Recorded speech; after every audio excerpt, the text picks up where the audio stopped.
Hi, welcome everyone. Thank you for being here this afternoon. This is the last session of our post-bac career exploration series for this academic year. And so we're glad to have you here. We're going to talk about industry careers that don't require a terminal degree, non-PhD track industry careers. And I'm excited to hear from the really great panelists that we have for you all.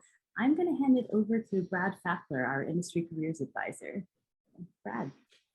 Thank you, Laura. As Laura said, I am the industry career advisor here in the office of OITE, and I'm probably really qualified to moderate this discussion because I had to pivot when I graduated with an undergraduate degree in biochemistry and didn't get into veterinary school.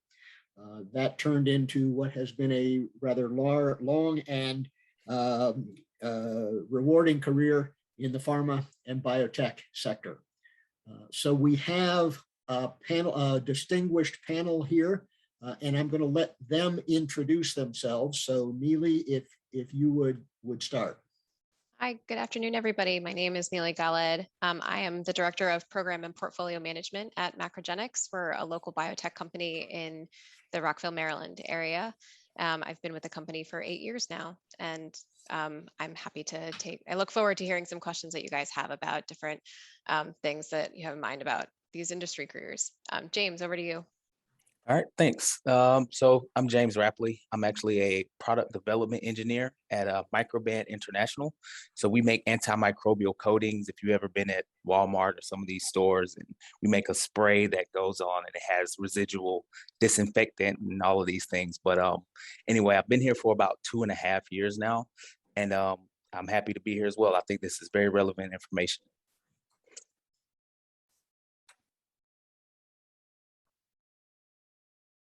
Hello, my name is Joaquín Canay. I work in Thermo Fisher. I've been working here 6 years in June. I also came directly from college, first as an intern, and then I move up the ranks. Now I'm a scientist 3 working in cell line development. Thank you all.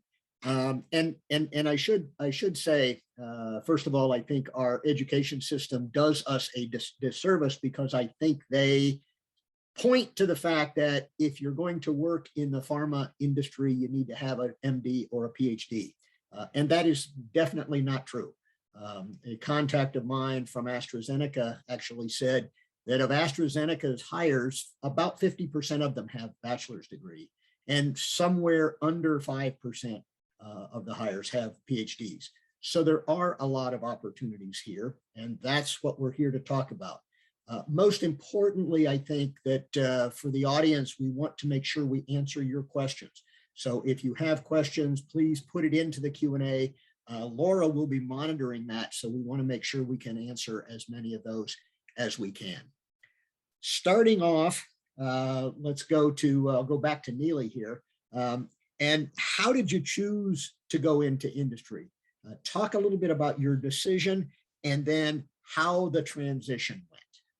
So I have a background. I got I went to the University of Maryland. I have a general biology degree, and I went into industry because it was the most relevant career that I found that actually utilized my bachelor's degree. And compared to all of my friends graduating from undergrad, way too long ago to even think about at this point. I was one of the only people that actually found a relevant job. And I will say I was a little bit spooked because pharma has this reputation of being evil, and there's a lot of money that does slosh around, and that is one of the downsides.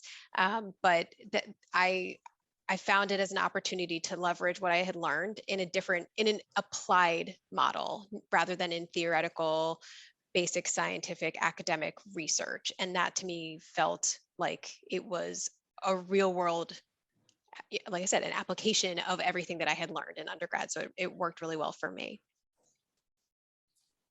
James, how about you? Yeah, absolutely. So for me, I think a lot of my themes for my answers will be kind of holistic.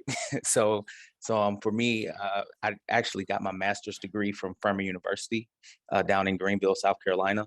And I got my master's because they offered it to me, and it was free. So I took advantage of that. But after that, I was planning on getting married. And so it was kind of like, do I want to go down the path of continuing education and, kind of taking my wife on that journey of being a postdoc and all of those things. And so when I looked at that journey, I found the industry was kind of more fitting for what I wanted to do for my life in its entirety. And so from there, I focused on polymer chemistry in undergrad as well as graduate school. So I applied and looked for positions that included nanotechnology, anything resulting from a polymer, anything like that. And I just took opportunities as they came. And I discovered coding, and then I just kind of found it to be an industry that was kind of gaining traction. I did a lot of research in terms of growth expectations, those type of things for the industry that I would be being in. And all of those factors kind of led me to want to become a specialist in this particular industry. So I think all of those kind of culminates to, why I'm here, where I'm at now. All right, that's good. Thank you. Joaquín. Hello, thank you. My journey was a little strange because I just finished college in my early to mid 30s already. So I was finishing college quite late for most people. Thus, I thought about the PhD path, but it was going to take a long time for what I thought. And I was already starting my internship here in the company, which I fall in love with the biotech industry and all the things you could do. And if you are working in biotech, this company is definitely not a bad company to work for. You have access to almost everything. And I really liked the work I was doing with genetics and stuff. And I thought I didn't want to give up that. And so I continue with the job here in reality and getting to learn so much already in the industry that it may have taken a lot longer if I would have gone to the second path. Okay, thank you.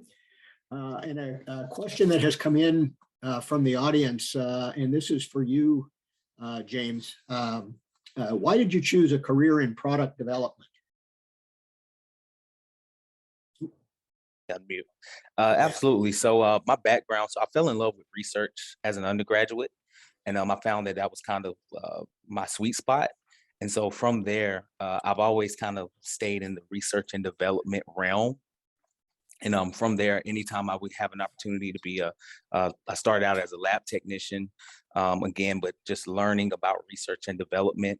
And from there, I kind of, as my career progressed, my tendency to enjoy asking the big questions and then finding out the difficult answers to those questions. When you create products that work and companies, they reap the benefit of that, they start to trust you. And so at that point, I started to leverage that. And again, just taking advantage of my curiosity there and just going from there. Thank you.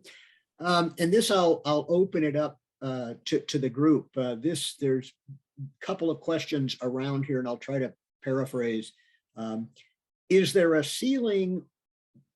Is there a pay ceiling when you have a bachelor's degree? And then the other side of that is, and because we have both on here, I think that this is good. What are the opportunities, or are the opportunities different for somebody with a bachelor's degree versus somebody with a master's degree? So I'll open that up. Maybe Joaquín, we can start with you. Thank you. I don't think there is actually a ceiling in how far you can go. We have here that are managers that didn't have a PhD, and they are quite high up in the managerial roles, having their own teams and stuff. I have worked for one in the past. What this is ceiling is in the starting points. At least here, I never work in a different company. And when we start with the bachelor's, you normally start as a scientist 1 type of position. And normally, if you have a master's, you could start as a scientist 2, and with the PhDs, you normally start either as a 2 or a 3, depending how much experience, or if you have postdoc experience, and so on and so forth. I didn't have a master's nor a PhD, so I started first as an intern, technically, then a scientist 1. And technically now, after 5.5 years, I got to the scientist 3 position. I just got promoted in November, late November. So a PhD takes 5 to 6 years. So I guess I'm in the same position that I will have started if I will have done the PhD, with the difference that I was making a lot more money in the industry and I was really learning a lot and getting my own projects and get a lot of other experiences. The company, in my case, was very nice enough that pay a master's. I have an MBA that I did, which I have not yet used, but I have an MBA that the company paid for. So I think I did the right choice, especially with my the difference in age when I finished college, and I'm really happy with where I am now. To kind of piggyback off of that with Joaquín's answer, I have a similar experience. Like I said, so I did get my master's, and I've seen a transition over maybe the past 5 or 6 years to where that ceiling that you kind of speak of is going away. So probably about 6 years ago, my technical manager at the time, he walked into the room and he just asked me, "Do you have an advanced degree?" And that was it. He didn't care what it was in, but that was kind of the requirement to allow me to be put on what they would have called staff. So I was on staff with other PhDs. And what I saw over the past 5 years at that company in particular was, once they saw that you don't need a PhD to kind of do these high level projects, the company is kind of like, well, there's value in that. And so it really depends on the way the team would be structured. But to answer your question, I think the trend is you don't necessarily need a master's or a PhD to kind of continue to progress and break through that ceiling. It's really about the results and the way that you are able to work within the company and bring value. I think to jump into it, when I was going through my career search, what I noticed, and I might be the oddball here. So I worked for a while. I went back, I got a master's. I went from a master's into a PhD program and hated it.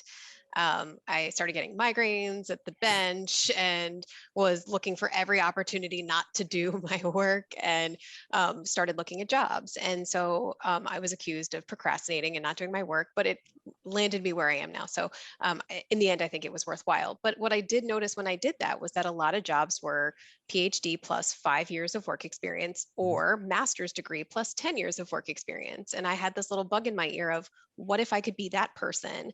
And so it was a huge value add to me to leave academia earlier and start my quote unquote real career earlier, similar to what James said, that allowed me to have, I've been in the same industry. I've been in the pharma industry for people that are, it's a rare thing to kind of start in industry right out of undergrad. And I kind of started in this reg consulting position that was sort of a side next to industry. So you sort of learn how drug development process works. So I think to the questions about like what jobs are out there for different levels, I think there are entry level positions that may require a bachelor's degree and some amount of work experience, whether it's undergraduate coursework or internships or independent studies or things like that. And then if you have a master's, then you may need less work experience plus your master's degree that would get you into that same position. And then I think, again, it's the question mark of how much time do you have to prove yourself before you're open to new opportunities or promotions or things like that based on what you, on your background. So, or what you've demonstrated. So I think that there's a lot of different paths that one can take. And I really think that there's no one true, like, you're not going to see everyone going the exact same way. I'm guessing that all of us kind of like did a little bit of a bouncy thing. So, I mean, that was my experience, at least. Well, thank you. I think that's that's some very good, some very, very good information. And I think kind of generally across the board, companies have starting grades, and that's generally based on level of education and experience. But there is tremendous overlap among those grades. And so there really isn't that ceiling, because you have an opportunity to, through promotion or through changing jobs, to go beyond that. Next question I want to get to, and I think this is going to be a good one, and I want all three of you to chime in here. What's your day-to-day work like? Sure, I guess I'll start with this one. So day to day, at this point is a lot of, I'm actually not in the lab as much as I would like. So like I mentioned, I really like research. I really like kind of the hands-on experience. But day to day now, I do a lot of patent searches and technology searches because again, I develop products. And so it's a lot of orchestration and kind of, thinking 2 to 3 years down the line in terms of what products should we release, where's the industry trends going in different segments or different areas. So it's a lot of planning, so to speak. But when I started, my day to day was going in and really learning processes, really having hands-on with instruments and different test methods. And then you kind of progress from there to someone who teaches about those or writes about those. And then you kind of get to the point to where now I am kind of orchestrating how these things would work and help the company as a whole. Joaquín? Thank you. Sorry, trying to find the mute. I'm still on the lab, and it's one of the things I've been asking myself for how long, because I really like the job. I work in cell lines, so normally need to passage those cells twice a week at least. So normally I upscale the works Monday and Thursday and Tuesday and Fridays. Wednesdays is a more day that I try to do meetings or manual writing, any type of writing I need to do. I try to leave it for Wednesdays because mostly the other days I'm on the lab and working in the lab. The cell line work is not really that hard. One needs to be careful to make sure that you don't have contamination, but after you're careful, I think it's not that hard. It's very interesting when you get into the creating new vectors and creating new technologies to get higher titers, because then the pharma industry will buy our kits to produce whatever drug they're making. And so you need to make sure that you are always learning, I think. And that's the most exciting part for me. So I think, and this is one of kind of our primer questions that we were prepared to answer, but with respect to kind of COVID and things like that. So I'm a desk jockey, as I mentioned. Looking through the microscope gives me a migraine, and then I have to sit in a dark room for 3 days. So you guys want me as far away from the lab as possible. And I think the people that I work with feel similarly. So I'm a desk jockey. I've been sitting at a desk, for basically my entire career since I left academia, since I left my research position. And we work really closely with the scientists that are entrusted to do that stuff. So a lot of the day-to-day is largely in meetings, talking to people that are calling me right now, even though I'm blocked off. So, there's always just kind of, in my position now, so as I mentioned, I'm in program management, and so we are kind of the glue that holds together the different functions in our company together. So we have clinical research, chemistry, manufacturing and control, sort of the people that make the molecules, and then kind of like the everything else. And so we have to make sure that people are talking to each other and they understand what's happening. If you don't have product to put into your clinical trial, you can't run your clinical trial. If you don't have the right regulatory clearance to run your study or to make sure that it's safe to put your product into humans, and you can't move forward to that next step. So we help make sure that everyone's talking to each other, and we run meetings of these across these functional groups to ensure that the programs are moving forward. So I'm in a lot of meetings talking to people. I'm usually the annoying person that asks a lot of those questions. So similar to what James said, you kind of get to see big picture, but then you have to drill down to the details and then go back out and understand how that matters to people.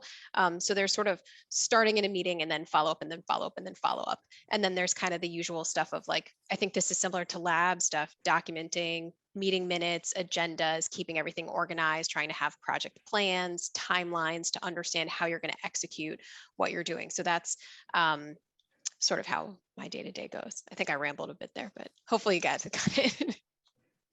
Yeah, that's good. I think another question that comes in, and we kind of brushed over this, but when you graduated, how did you go out and find these jobs? How did you apply for them? So I think I responded to someone in the chat. I actually responded to a listserv through my university. They sent out emails and they said, here's a job. And I said, okay, I'll apply to these. I applied, I think, for a couple that were lab-based, and then the one that I ended up getting happened to be that one at the Reg Consultancy. And I've seen a couple questions about the consulting piece of it. Within the pharma industry and industry in general, like my company, MacroGenics, I think we work with Thermo Fisher for various services. So there are so many different vendor company relationships that you could call consultancies. So if any company doesn't quite have all of the in-house expertise that they need to do something, they will have consultants come in that can advise on different things. So in that environment, the company that I originally worked for were experts in regulatory filings, the submissions that go to FDA to start the investigational new drug applications, which is what you have to submit before you start a first in human clinical trial. So that company helped put those dossiers together, submit them to FDA, and allow the pharma companies to start the trials that they needed to do. And I was able to leverage that experience and help that kind of move my career forward. And again, it's taken a couple little meandering steps because there was a while that I wanted to work at FDA, which is why I went to get my PhD. And then I talked to someone that worked there and they said, this is what I like. And I said, I hate that. I think I'm going to do this other thing. So thinking that you're going to go into a direction and finding out that might not be what you want to do is just as useful information as like thinking that you know exactly what you want to do and then trying to do it with all your might. Because hitting a, it's like the window was like, oh, I definitely want to do this. Wait a minute. No, I don't. Okay, well, what else can I do? So that helped a lot. I guess I never officially look for a job. I see a lot of in the questions about internships, and that's how I started here. And I think it's a great opportunity to, based on what she was talking about, that you may not like it. You may think that is the right path to do. So I would definitely highly recommend doing an internship, which originally I didn't even want to do. One of the professors in my class, because I was one of the better students, pushed me to take. And we had the university I went has a very good relationship with the site of Thermo that I am. And so that's how I got connected. And I, without even looking at it, they offered me and I say, why not? And I really find out that I was, I guess, the opposite of an Neely, of really, really loving the lab work and enjoying the work. And that's why when they say it's an open position, you want it, I say yes. And the rest is history. One thing led to the other. So for the people that are asking about internships, in my particular case, it was very useful. And I say, I'm not a go-getter type of guy, so I'm still never officially applied for a job. So the internship was a great path to get where I am. Yeah, I think I can piggyback off of Joaquín in terms of I did an internship during my master's program, and that I actually started in water chemistry, and I was just kind of being pragmatic in terms of saying, well, everybody will need water, so at least I'll never be unemployed. Type of that was my thought process there. And my first job was actually in water chemistry, and then that's where, like Neely mentioned, I hated it. so from that point, I did start to kind of be able to take control of my destiny in terms of what I wanted to do, because I didn't have experience. So I had about 2 years of experience, and then I wanted to get back into polymers. But because I had a job, I wasn't really desperate to kind of find something, and I enjoyed where I was at and the people. And so I was then able to kind of pick opportunities that really fit what I wanted to do. And so that was kind of the trajectory of, I got something because I needed something. And then after that, I kind of was able to take my time and pick something that was more fitting of what I really wanted to pursue. So kind of a combination of both things there. Okay. Laura, I'm trying to follow the questions in the Q&A. Are there any in there that you see that are really good that we may want to ask here? So one thing that I've seen a few people kind of touch on is how to make this transition from kind of an academic position, specifically in an NIH postbac, but sort of any academic lab position.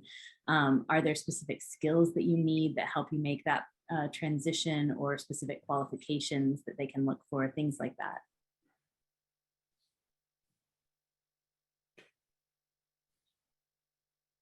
So, I mean, I think when you're just getting started, I think that, and I think someone asked the question of, do people care about what classes you're taking specifically? I don't know that anyone, when you're applying for a job, is looking at exactly what your curriculum is. I do think that tailoring your job applications or your outreaches to these companies to what you think not necessarily what you think they want to see, but the things that are relevant to certain jobs. If you're getting into a position like, James has said, talking about polymers and coatings, if you have experience in that, then you should play that up and say, I have experience with this. This is why I think I would be a relevant person.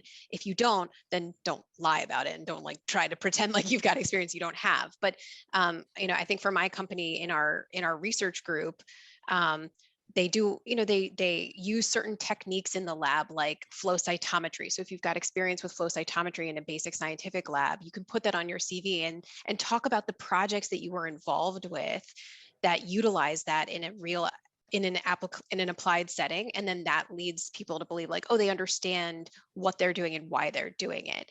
I think the other piece too is like, if there are, and this is one of the things that I think has always caught me off guard. I always assumed kind of that like biology was biology and chemistry was chemistry, but that's really not exactly how it is. Like in undergrad or when you're in school and in academia, it feels like it's these very siloed fields. When you get into industry, it's much more overlapping than you would think. So again, in my company, we work on antibody-based molecules. So antibodies are part of your biological system. They are biology, and creating them requires a lot of biological processes. So our entire chemistry group are a bunch of biologists at the end of the day. But for some reason, because it's kind of more of a product development type field, they often don't require the same level of terminal degrees in our manufacturing group than in our research group. So you might want to open your mind to the positions that you're looking at. And a lot of the job titles are super vague. So I'm a big proponent of like, find someone from the company that has a similar position and ping them on LinkedIn and say, hey, what do you do? Can you explain this to me? What's your background, et cetera? I think more often than not, if you're proactive about talking to people, people love talking about themselves. So like, I mean, just try to reach out and see if you can find someone that's open to explaining what it takes to get into their position, and you can tailor yourself to fit that mold so you have an exciting application. Right, absolutely. And Neely mentioned LinkedIn. That was going to be something I was hoping would come up, but definitely use those tools. All of us have been in this position before of answering these big life questions type of deal. And we all want to kind of make sure that transition happens in a better way than it did for us maybe a decade ago or so. You're stressing, right? I lost my hair probably because of the stress of trying to figure these things out. And so don't underestimate the value of, like Neely mentioned, pinging someone saying, hey, what do you do? What is it? If they're in your area, hey, can we meet for coffee? Those type of things. I'm sure people are really want to help make sure that transition is as painful as possible, as painless as possible. Sorry, I said painful, painless as possible, because we do want to help, and we have been there, and things have gotten a lot better. I did want to touch on a lot of times when you're entry level, especially, I've seen a trend where now companies are really looking at team building. So how do you fit in my team more so than what can you do? So we still want you to be able to do things, obviously. But if you say you know how to work a scanning electron microscope for 5 years, but you're not a good team player, then that kind of puts you at a disadvantage in comparison to someone who may be learning scanning electron microscopy, but they're willing to learn, they're open-minded, they're pleasant to be around, they fit into the team and the culture of the company. So that's another trend where it's a lot more of a holistic approach to the hiring process than just hard skills. A lot of those soft skills come in handy. Yeah, I agree with James 100%. I think those soft skills, more than almost everything I'm doing here today, if I will have somebody comes to work for me, I could teach. Nothing that really the classes or anything you could do. Of course, knowing biochemistry, because we do media development and the CTA cycle and those things, to have a basic background is always useful, don't get me wrong. But I think it's more useful, those ideas of soft skills, if you can be a team player, if you could are willing to learn, are willing to put the extra effort. especially in the entry positions. Of course, if we get like a staff scientist, they may need to come with a little more background, but for an entry position, the most important part are those soft skills. And in my personal experience, when I was in college, I tried to be, because I like the R&D side and the lab work, I tried to be working in a lab from a particular professor. So I have worked with 2 different professors while in school, to learn about lab work, to learn about this, because a lot of times the cell culture class I took in class, we did like 3 passages only because we needed to learn all the theory and stuff. Working with a professor, I was doing it every day, so it was something that becomes second nature to me. So the experience and the willing to learn, I think, is way more important than if you have all A's and not being able to talk to people and be able to present what you find, and so on and so forth. I think, sorry, Brett, I think a level of, again, like I use the word proactivity. So in undergrad, I did some undergraduate research. I used, without being asked to do so for some of my applications, I included some abstracts that I helped prepare for that in my applications to demonstrate that, again, you understand what you were doing and how it came together. So it wasn't just lab techniques. It was, how do these lab techniques fit into this research project that you're working on? And that kind of theme has followed through, where people like to see folks that take initiative. And if there's a skill that you need to have, or like a hard technical skill, you will learn it on the job. But if you put yourself out there and take opportunities that come to you, and you're an interested person and you ask questions, then without being like pushy, then I think people really like those people on their teams, and they want to see people that are curious, that have a desire to learn and to better themselves. And then those are the people that will be thought about for new opportunities, like converting an internship into a full-time position or something like that. And I was just going to add on to what was said here, because sometimes when you're sitting in your current position and thinking about, how do I go out now and get a job in industry? It can be a daunting task. But our panelists, I think, gave you some very good ideas. James mentioned your tools, LinkedIn, other social media tools, to find people that do those jobs. And Neely, I think, alluded to the informational interview. You want to talk to people.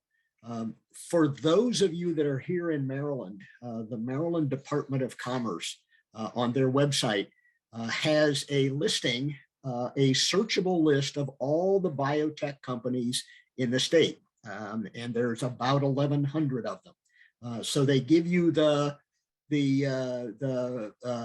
company, a thumbnail on what they do, and they give you a contact. So it's an excellent place to start to look for companies that do work in your area. One question I just want to take a second and answer, and it's really for old guys, because it says, if you've worked your way up in one company, is it feasible to be able to find a different job in a different company at the same level, or would you have to start all over again? And the fact of the matter is that oftentimes people work their way up in one company and then change companies, and they don't start all over, but they actually go to a job that is higher. So that is really what has been done.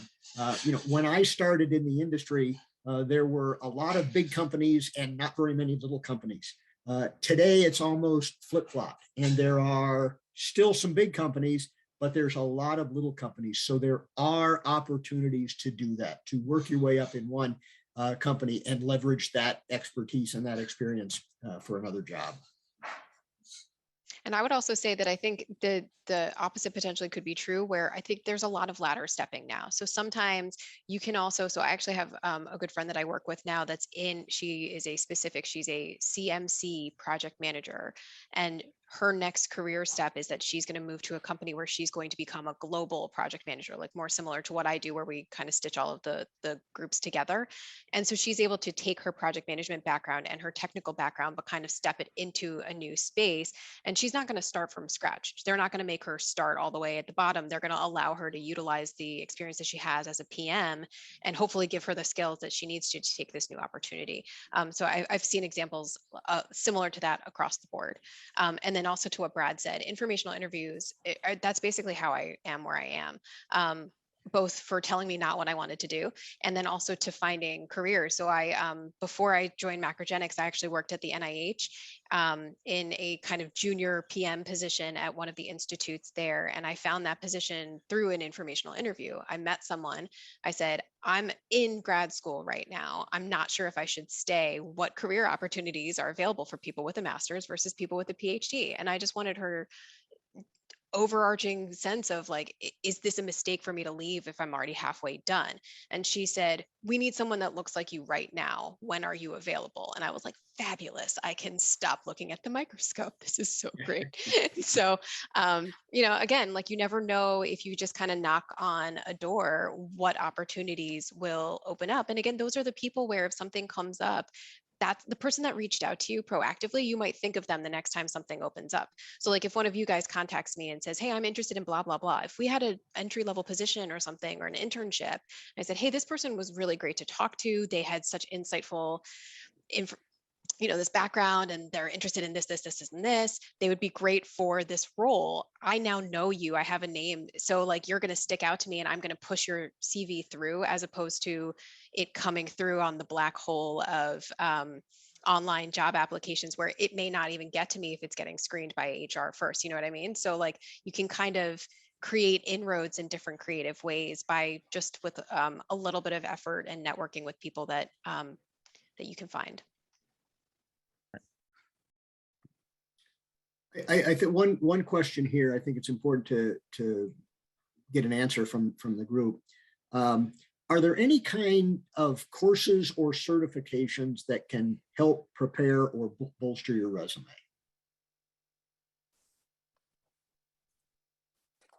Yeah, I think absolutely. Again, if we're speaking from, that's where you kind of are strategic in what you want to do and what your next step is. And but I mean, certifications will always kind of make you stand out depending on what it is. But yeah, I mean, definitely. For example, in my field, a lot of times people who have black belts in design for Six Sigma or these type of programs, people who Salesforce is another one. Now you have people kind of getting certified to use Salesforce and handle that type of data. But again, those things really help make you stand out. But I would also argue that that's one of those skills that you would, unless that's specifically what you want to do, that's something that you would get as you're in the company. But it definitely would help. It doesn't hurt. I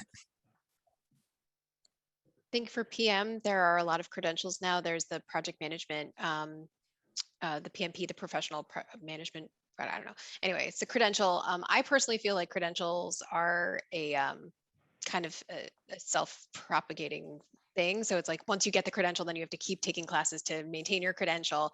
It's like a whole industry unto itself. Do they teach you things that are relevant? Yes. So I think taking a training seminar or something like that you can get, it's a value add for you if you want to learn it. I wouldn't just get a credential for the sake of getting the credential because you think it's going to spiff up your resume. The other piece too that I find is that at least what they tell you when you're taking training classes for PMP is that it's not meant to replace work experience. And technically it's supposed to be for people that are in the field that are professional project managers to get it after they have been in the field for 3 to 5 years. And so when you're looking at an entry level position, they're like, oh, we want you to be PMP certified. It's like, you don't actually understand what it takes to get the certification. So I think that there are things that you can look into as to whether it's really going to make you a more well-rounded applicant or candidate for a position, and whether or not it's worth your effort. I think there are a lot of questions too on the panel about training programs. I think Joaquín said it very well, that a lot of companies, I think just in this day and age, are very open to helping employees get appropriate training for next steps, whether it's a true master's degree or if it's just attending different programs that will help them continuing types of education. There was one person that asked about a PhD. I think it might be, I mean, PhDs are typically all encompassing, so I think it might be a little bit difficult to do part-time work and a part-time PhD. You can probably do a part-time master's. And again, it depends on the position you're in. So like in my position, if I wanted to do a part-time MBA, I think that my company would be interested in me doing that because it would be value added to the role that I'm in.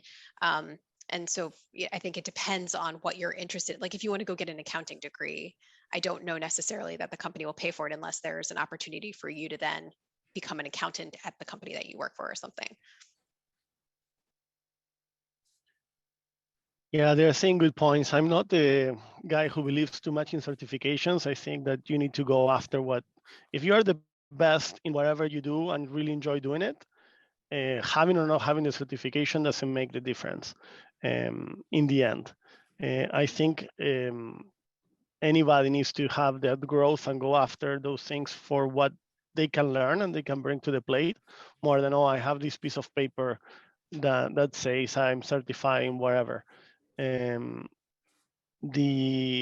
think people like to see that you do what you do and that you like and you're willing to put, and you go the extra mile and you are good at it.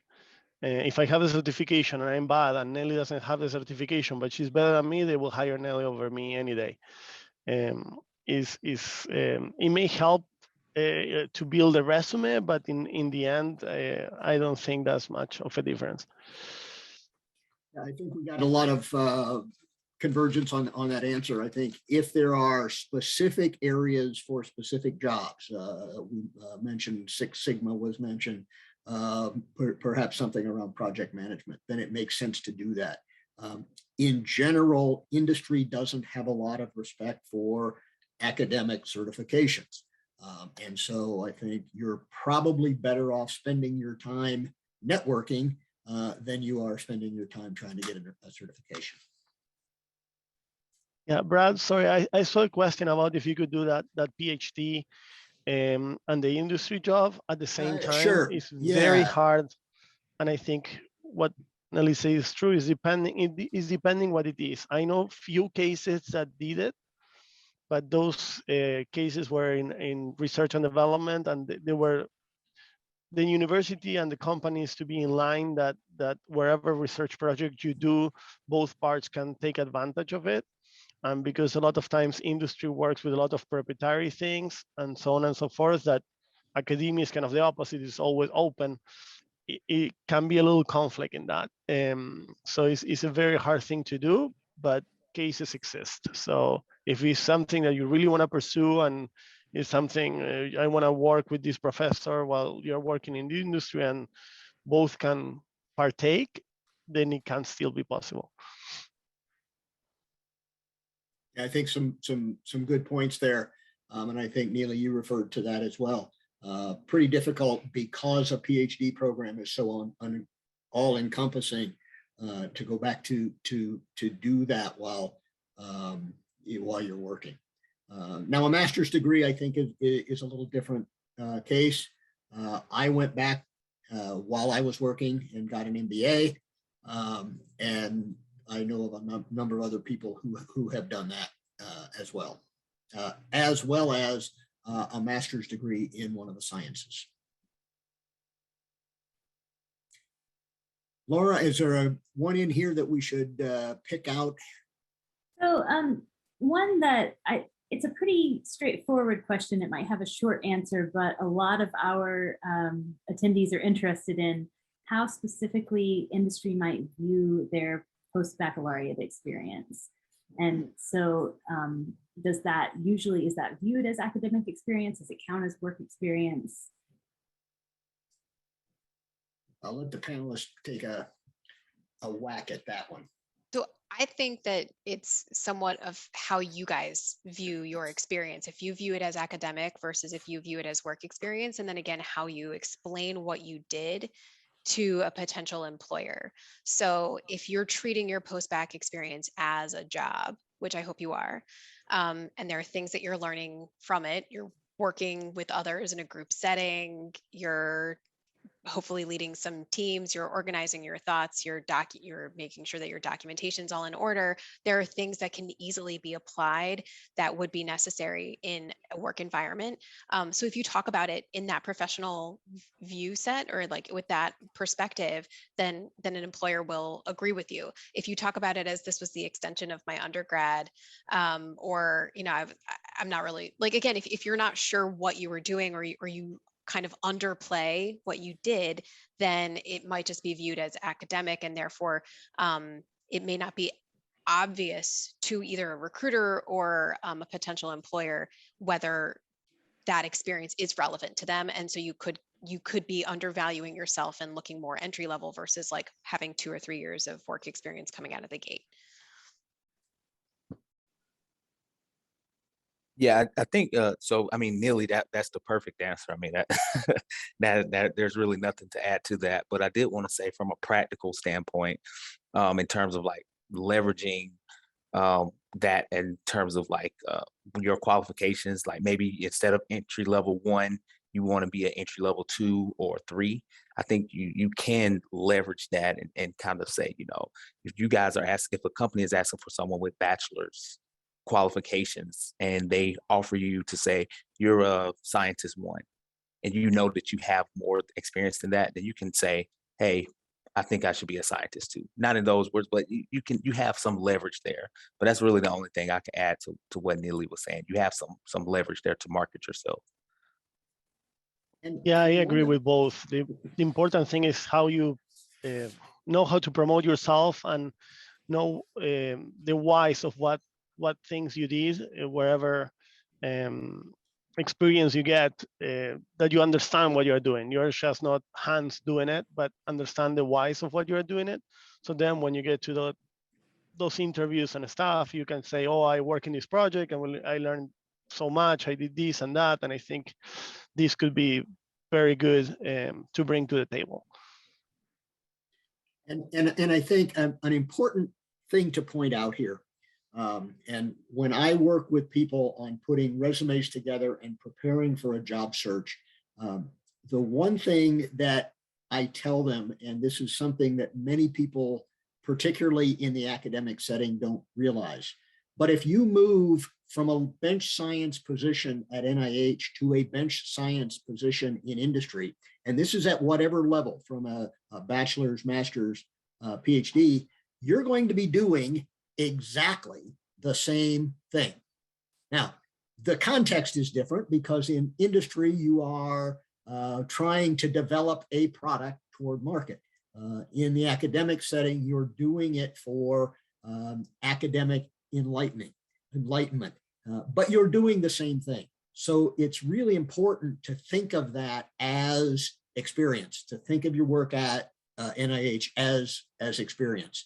So when you see those job ads that say bachelor's degree plus 4 years, or master's degree plus, or PhD plus, that's the experience that you have. And I will say that then once you have your NIH experience and a little bit of industry experience, now you can say, I have multiple perspectives on how to do blah, blah, blah, blah. And now you look like you're this incredible, well-rounded candidate that is going to fill all of these voids that people are looking for.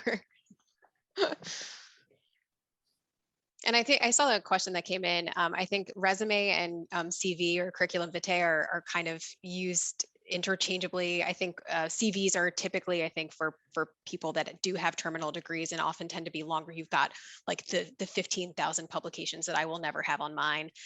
So I guess resumes are probably more appropriate. However, I think the point here is that the key things that I would say about whatever you're submitting, have it be clear. Do not have spelling errors. Do not have grammatical errors. Get other people to look at it. look at it. If you're bored of looking at it and you think you've seen it 25 times, I've gone back and looked at old versions of my own resume, and I'm like, oh my God, like I think I was, my boss wanted to see it just so we could like talk about career development or something. And it was like, they were rife with typos. I'm like, how did I miss this? Because I looked at it 10 times and I'm like, I'm sure it's fine. If I'd given it to somebody else that hadn't seen it before, they would have caught them immediately. So there are like little things like that where without intending to look sloppy, you can very quickly look sloppy. And if that's a key thing, like if you're saying, oh, I've got great attention to detail, but my resume doesn't, then you're gonna kind of prove that you might not be the best candidate very quickly, and it'll be easy for someone to pass on you. So just like those are easy ways to hopefully not get passed up on. Yeah, I think that's point. Good point. In general, CVs are used in the academic setting. Resumes are used in the industry setting. But whichever one you use, Neely's point is a good one. Make sure that it doesn't have typos in it.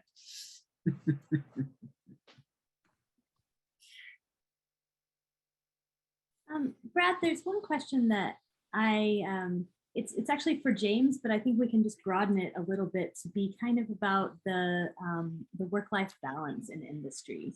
And so the question was for James, since you talked about not wanting to kind of bring your wife with you on that journey to a postdoc, what about industry appealed to you in that time frame? And then was the pay difference a consideration? And so broadening that a little bit, what is the work-life balance like, and what is the starting salary kind of like?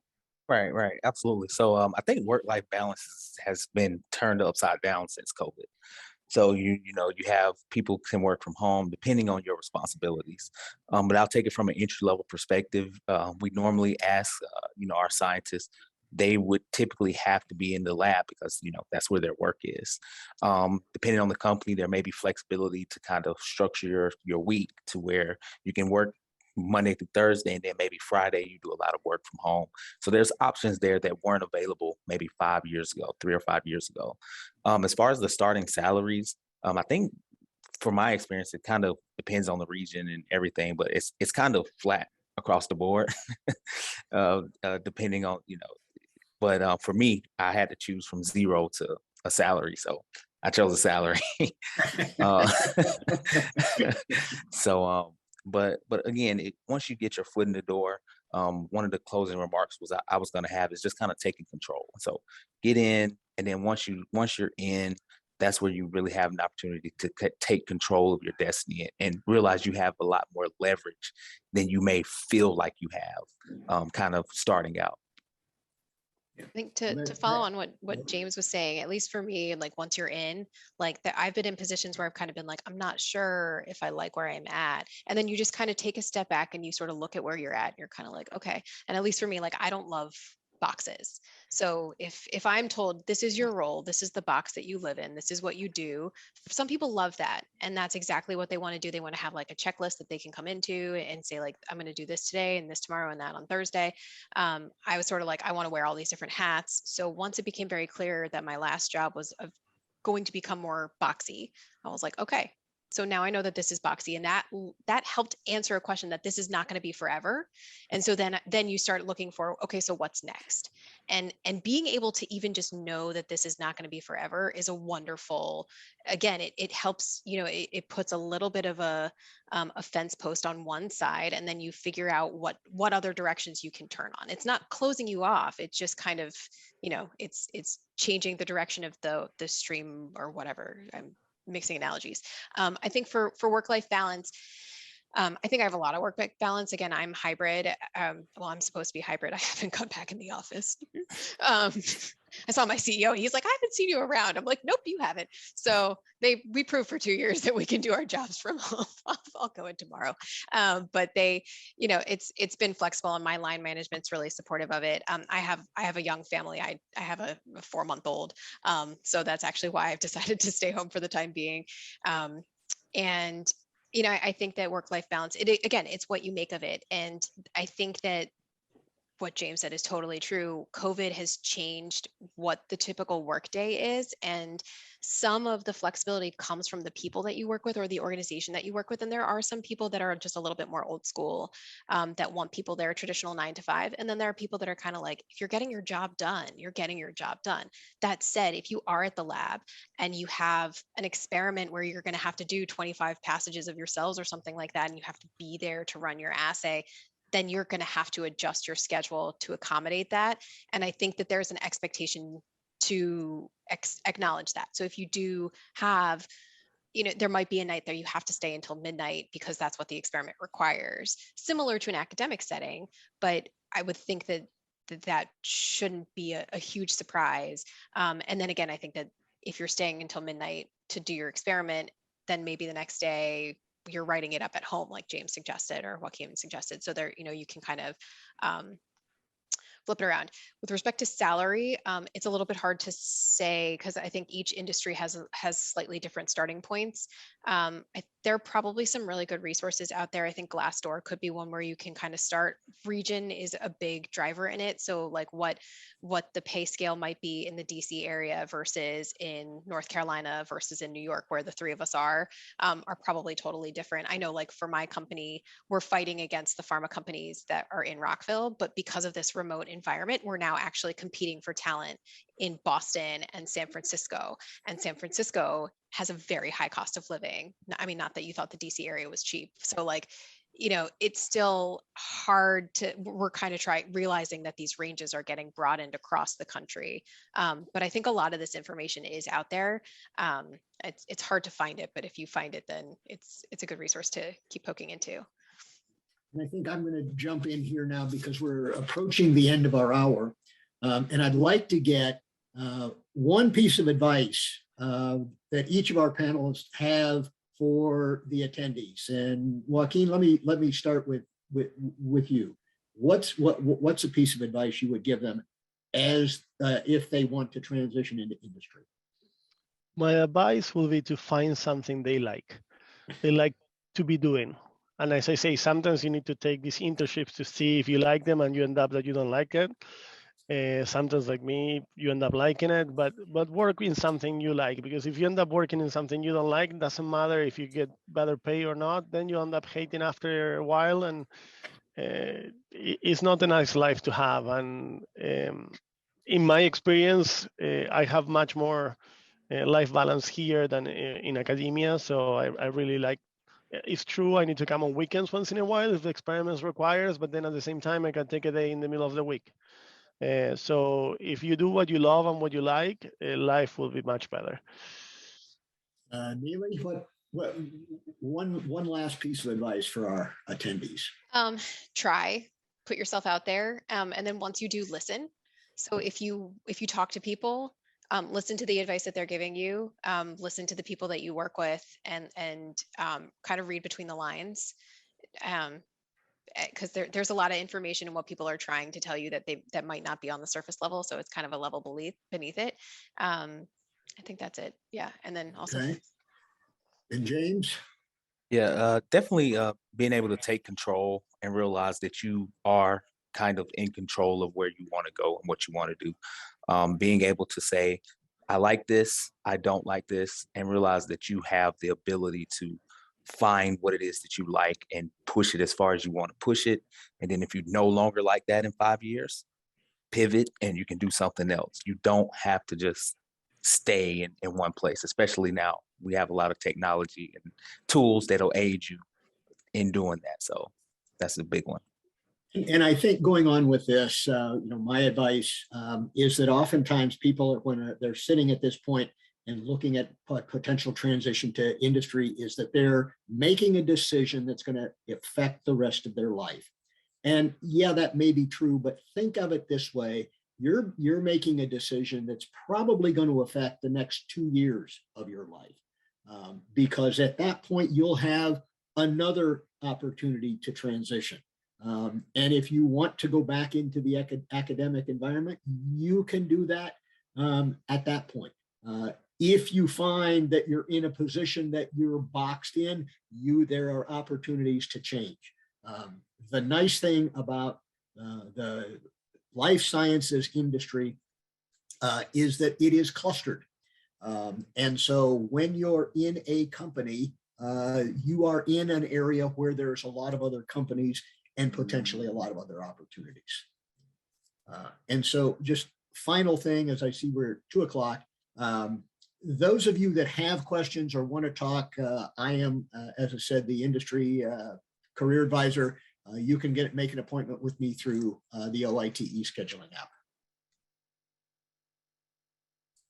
So let me take the opportunity to thank our panelists. A job well done. I think some very good information to some people here. And Laura, thank you for setting this up. Yeah, I want to thank all of our panelists so much for your time and for sharing your insights with the attendees. I did see a few questions about being able to contact you later, so I will follow up with you all if you're comfortable sharing your contact information, and attendees, if that's the case, then I will send that out to the registrants afterwards. And also this will be on our YouTube page, so if you're seeing this on YouTube, I'll just say try LinkedIn.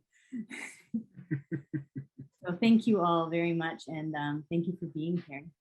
And we're hiring, so go look at our job postings, especially for those in the Maryland area.